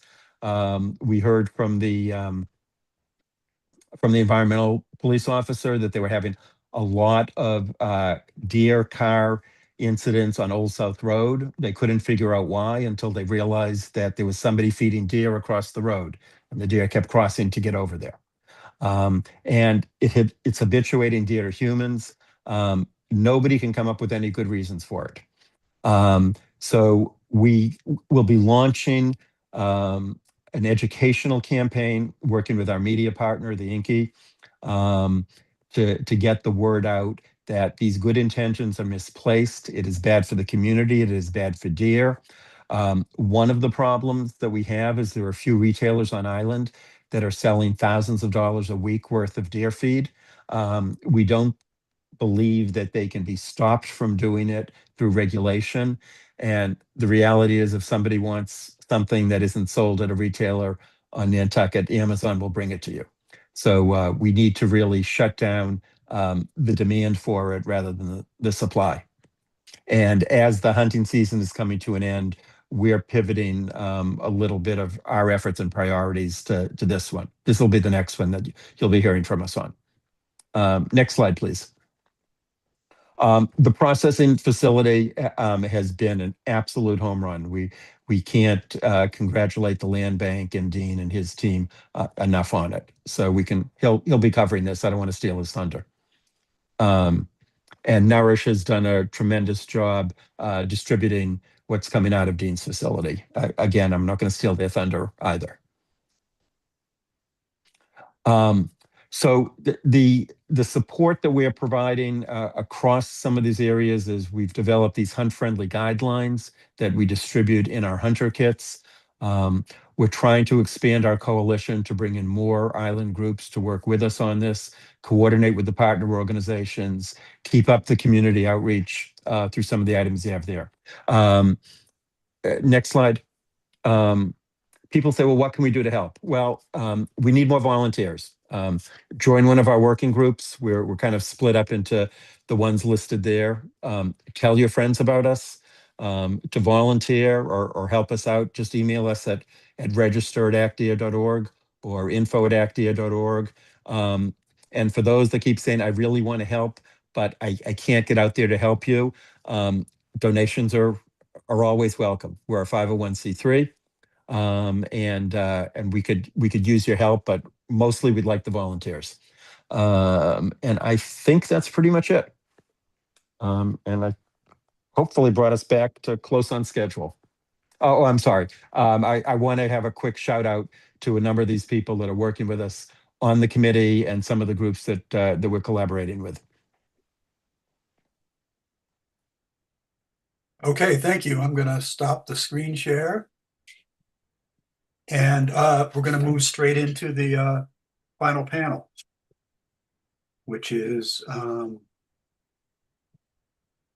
let's see, we've got Dean Belanger, who's the venison processing manager for the Nantucket Land Bank. He was hired by the Land Bank in November last year to initiate the venison processing and donation program under a partnership with MassWildlife's Hunter Share the Harvest program, which we talked about earlier. Dean's been an island resident since 2004. He retired with the rank of captain from the Massachusetts Environmental Police after 28 years with them. He was the Nantucket Island Patrol Sergeant from 2004 to 2009. We also have Jarek O'Mealy, who was born on Nantucket, taught in Japan, and started in public health with the pandemic. He's currently Deputy Director of Health and Human Services for the Town of Nantucket. And last, and most certainly not least, Brooke Moore. Brooke is a founder and the current board president of Nourish Nantucket. Nourish Nantucket's vision is a truly food secure Nantucket. They foster collaboration among island food security programs and secure and distribute the resources needed to ensure that every Nantucketer is well nourished so they can thrive. And of course, Brooke is also a hardworking member of the select board. And I will turn it over to you. All right. Thank you, Scott. First of all, I just want to throw some thank yous out there to Scott, yourself, the Nantucket Civic League, NCTV, and the INM for having us along for today. Our panelists, of course, appreciate all their attendance, especially Tim Lepore, my primary care physician. Thumbs up to Tim. The Nantucket Land Bank family, our employees and the commissioners. This truly has been a blessing for me after retirement, and it's appreciated, and I think this collaboration has been wonderful. Our partners from Act Deer to MassWildlife it's all been quite a collaborative team effort to have this up and going. And like you had mentioned, I'm just along for the ride since November, so this has been spun up in relatively short time. So we've been able to turn out some product for some food insecurity programs through our partner Nourish and with the food pantry. So it's been a blessing, like I say. You already introduced my panelists, Brooke and Jericho, so there's no need me doing that. So I'll just get into it and share my screen as far as a little PowerPoint presentation that I put together. Hopefully that will come through. Bear with. Of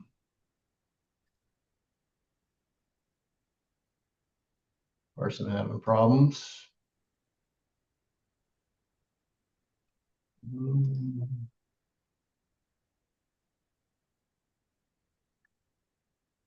All right, well, that's not working out so well. I think I have yours. Do you want me to try and find If it? you would, I think I Okay. probably have changed that up a little bit, but whatever you have, I'll go with at this point. Bear with me 1 second. Thank you. Oh, here we go. Oh, you got it? There you go. Is that working? Yep. Okay, well, very good.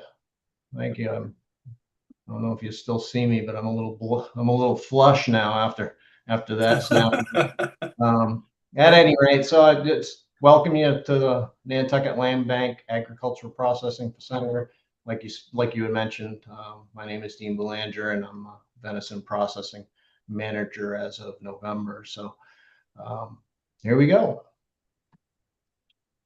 This is me. That's my son with a Nantucket deer that was harvested back in 2018, I believe it was. And then, yeah, as you mentioned, in my former life, if you will, I retired from the Mass Environmental Police in 2025. So taking on a new role.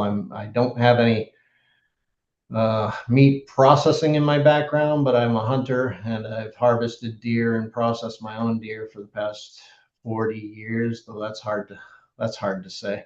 At any rate, the Nantucket Land Bank Agricultural Processing Facility we opened up on December 4th of this year. With gratitude of our partners here.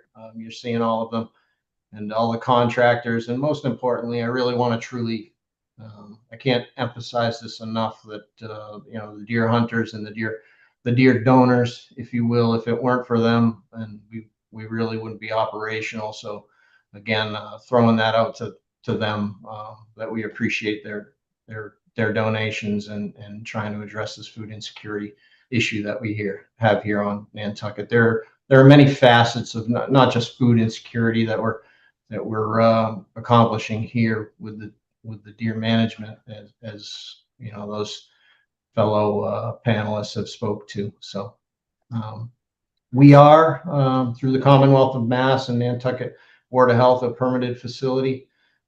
Both myself and our agricultural specialist Isaac have gone through coursework, if you will, for ServSafe certifications, just to ensure that we are up to date with all the best practices and processes for food security, health, and sanitation.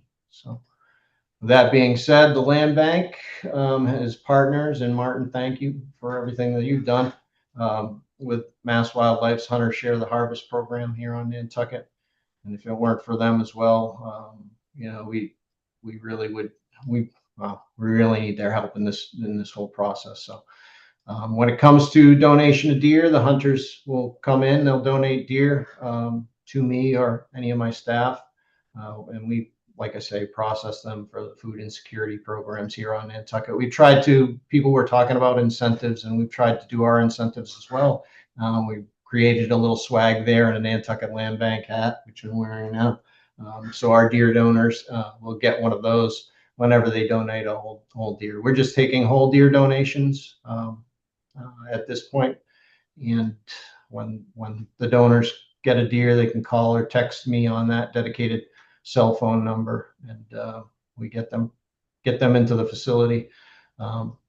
Before we do, MassWildlife's reporting form is filled out. The hunter, like I said, receives a hat. All the information that Martin needs for his program is written down, and then I collectively get him that information every week.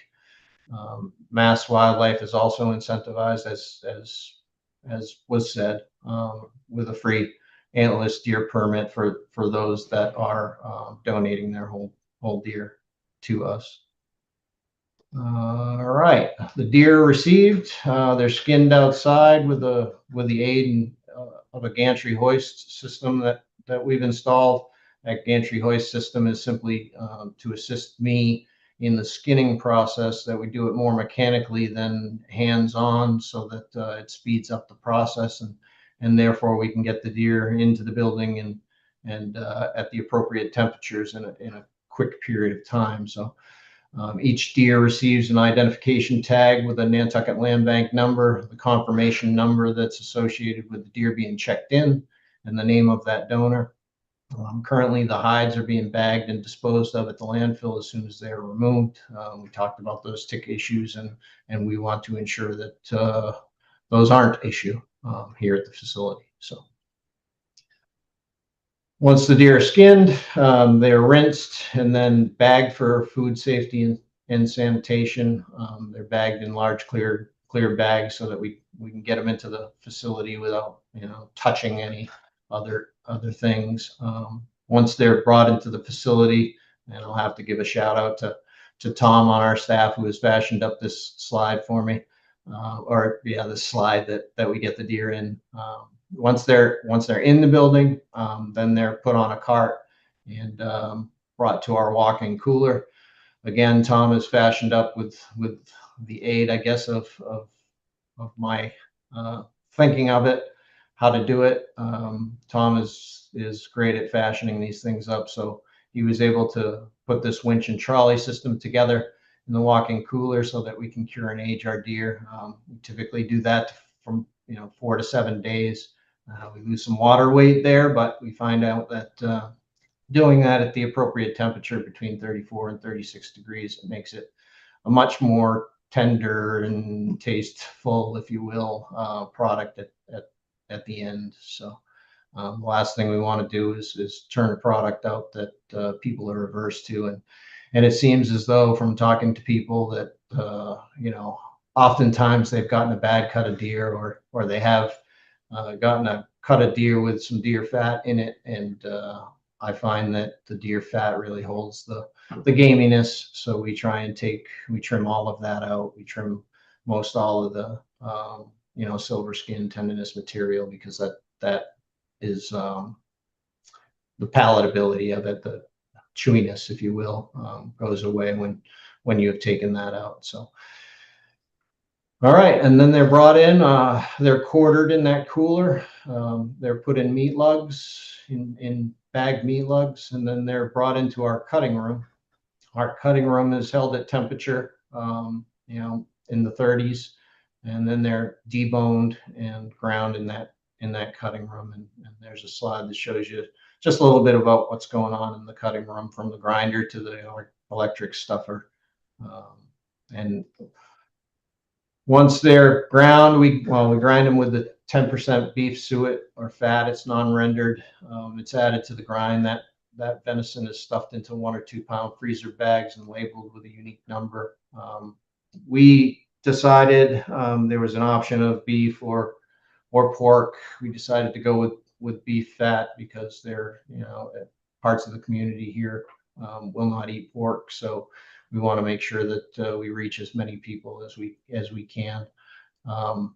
We like I said, do 2 or 1 pound bags. We're finding that 1 pound bags are a little more suitable for folk, because 2 pounds seem a little bit too much. So we're able to reach more people with those 1 pound bags, and we're doing just simply ground venison because it's just so much more versatile, and people seem to love it. So this is basically the rest of our facility. Once those packages are fashioned up, again, for traceability purposes, we number everything. Each deer is done individually, so God forbid there was an issue with one package or whatnot, we could go back and trace those back and pull any numbers that we need to, or any packages that we need to off of the shelf. Cleanup occurs after all that is done in our 3-bay sink here. As you can see, we wash, rinse, sanitize, and we have drying stations for all of our equipment. As I mentioned, I think that the venison is placed into a walk-in freezer after it's packaged up, and that freezer is a -20 degrees, so it stays pretty hard frozen. And that's about it for the process. Once that's packaged up, I put together a little email that will tell our donors how much venison is ready to donate, and that's done every Monday. And then we drop off our donations the very next day through our partners here at Nourish and the Nantucket Food Pantry. So more thank yous. The thank you goes out to the team. We're grateful for the countless people that are part of the collaboration, if you will, from Rachel, our executive director, to Emily, our other director, to our especially our hunters, our local EPO here, Sergeant Wright, those folks at Nourish. Again, there's a lot of people to name, and forgive me if I've forgotten to name you, but I do truly want to throw that out there, that we appreciate everything, because it has been a collaborative and team effort. So with that, I will stop sharing, and I will pass the baton. I believe this is when I was going to thank both the land bank and the state for really going above and beyond the necessary regulatory elements for food safety, and working with us basically every step along the way. We, in this case, we being Health and Human Services, we're paying attention to this both on the public health front, because we've been really looking at the tick issue from an epidemiological point of view, and all of the data was suggesting that hunting and incentivizing it is the most efficacious way to reduce deer populations in the short to medium term. And because this food was going out to vulnerable populations, that with my human services hat on, I really wanted to make sure that we knew everything was above and beyond in terms of food safety. So land bank and everyone on the harvest program has really just done a tremendous amount of work to ensure that they're above any and all minimum standards, that any and all food investigation would be effortless, and that it conforms to the highest level of food safety. So that was something that I really appreciated, and that we've been working together both with the land bank and then with Nourish Nantucket to make sure that all of the harvested protein goes to those in most need, and that we can stretch it and deliver what is really probably the healthiest protein that you can get for cost to the people who need it in sufficient quantities, that it serves basically both public health and human services at the same time. So that's one of those things that we really love. I was going to talk about some other elements with the ticks and how that works with density, but literally the entire board is far more qualified to do that and has done so. So that's basically my bit. Oh, I did want to very quickly mention that we have a tremendous currently volunteer, but hopefully soon to be intern, who is doing yard surveys following the Martha's Vineyard model. There was a question that popped up in the chat about what small landowners can do to interact with or help with this area. And one of the first things you can do is determine if your yard has any particular features that are, good habitat for deer. If you want to email me either at the health department email address or at my email address, I can, close the circle and make sure that you are in contact with who is doing our yard survey right now. So, hi, everybody. I'm going to take over. Brooke Moore. As my introduction earlier said, I'm currently the board president of Nourish Nantucket, and I want to set the stage a little on the food insecurity side of the equation and the importance of this program. We know that more than 50% of Nantucket school children qualify for free or reduced lunch, which means their families earn below a federal guideline for income and that they struggle with food insecurity. Both the school programs help them, but at home as well, the entire families. And we know from a Greater Boston Food Bank research project late last year that it is estimated that 35% of the year-round community in Nantucket struggles with food insecurity on some level or another. So the problem is huge here. And Nourish Nantucket was founded in 2022 really with the notion of taking the existing food security programming on the island and bringing it together, fostering collaboration among the programs, and but more importantly, to secure and distribute additional resources to address the problem, the growing problem, and the underserved problem. These programs were doing great work, but once we did the research, we knew that the breadth of the problem was much greater than anyone had really understood, largely because people tend not to want to come out and say they're struggling. And so we really wanted to make programs accessible to folks in a really dignified and barrier-free way. And we are working collaboratively with the food pantry. And I'll give you a slide at the end about a dozen island food programs that have different components of their mission to make sure our community members are fed. And then we're also creating new programs because as we've come to understand unmet need, we all know that a lot of Nantucketers live without access to a kitchen. So a program that provides a bag of ingredients is probably not real useful to someone who has no kitchen. And so we've been expanding prepared meals so that people can just grab and go a meal that's microwavable. So we're feeding people and meeting them where their need is in much greater extent than ever before. And when I talk about securing and distributing resources, money's important, right? Funding, we need money to support most things, but we also think of resources in terms of people, both paid staff and volunteers, transportation resources, getting the food from point A to point B, and most importantly, is reflected in this program, physical infrastructure.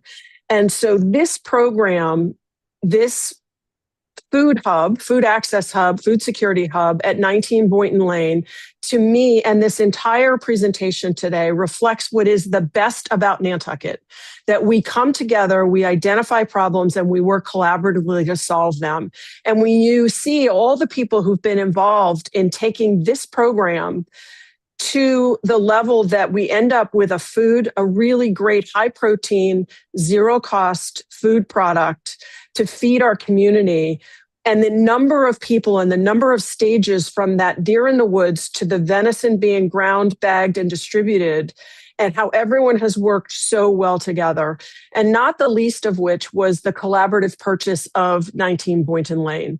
So Nourish Nantucket had been in the market for a building for food security programming for a couple of years. Big financial stretch with real estate prices in Nantucket. Then Deer and the land bank, we all started having conversations. Martin got involved, and we had our eye on this building at 19 Boynton Lane. And the land bank really stepped up, and immediately, like within 3 months, we moved from this is an idea we could do together to owning that building together. And that is a remarkable timeline for Nantucket. And it was ready-made in the basement level for this venison processing program. I mean, they literally had to just scrape and paint the floors and do a little infrastructure work, and they were able to move in. We closed on October 29th. What is that? 5 weeks later, the processing center opened. The pace at which this is going. And that building now is currently under renovation. We're very exciting. Construction started this week. we will be providing a permanent home for the food pantry. As we all know, they needed to find a new space because the town needed Washington Street for the NRTA. And the idea of us being in a building that has a huge commercial kitchen where foods can be processed into meals and distributed, moved across the hallway, out to the pantry and out the door to our neighbors in need, or into a van and being transported places. The collaborative nature of our work gets exponentially easier and more organized by being physically located together at 19 Boynton Lane. And I cannot be any more excited about our expected opening of the food pantry right at the end of April in the space. And I mean, it's what we do. It's the nature of Nourish's work, and it's reflected in this project in a huge way. So one of the things I wanted to talk about is the experience, and Martin can probably speak to this in some communities, of introducing venison to food security. Is a lot of people aren't familiar with how to cook it, or it's not something in their culture or their normal diet is something that they were interested in. And we've heard of other communities. Martin, you can nod your head yes, though the community can't see you. Framingham, we heard, was a place where they put it on the shelves and nobody wanted it. And then they did an educational component, and they taught people how to make meals using venison in lieu of other ground meats. And now the stuff flies off the shelf. And we found the same experience in Nantucket. There was some resistance when the old program put food at the pantry.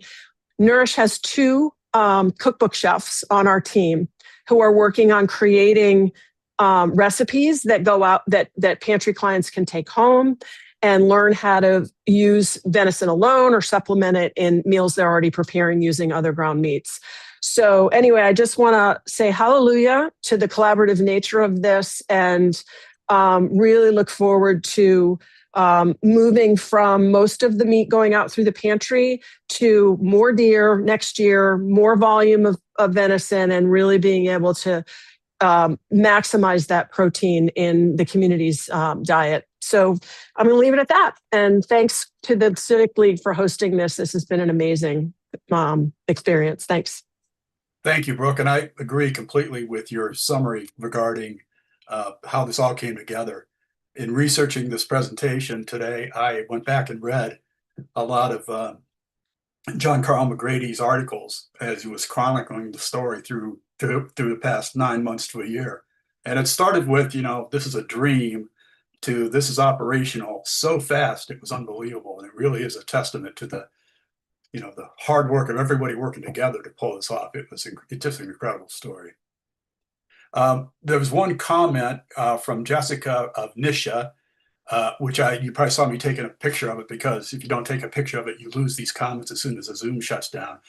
And I just want to tell Jessica, I'm going to send her comments around to everybody so that they have them, and she's offering to sort of participate in any way she can from the other side. On behalf of the Nantucket Civic League, I would like to extend our heartfelt thanks to all our presenters today. What a great series of presentations. It's amazing how cooperation among disparate interest groups can come together and achieve good results.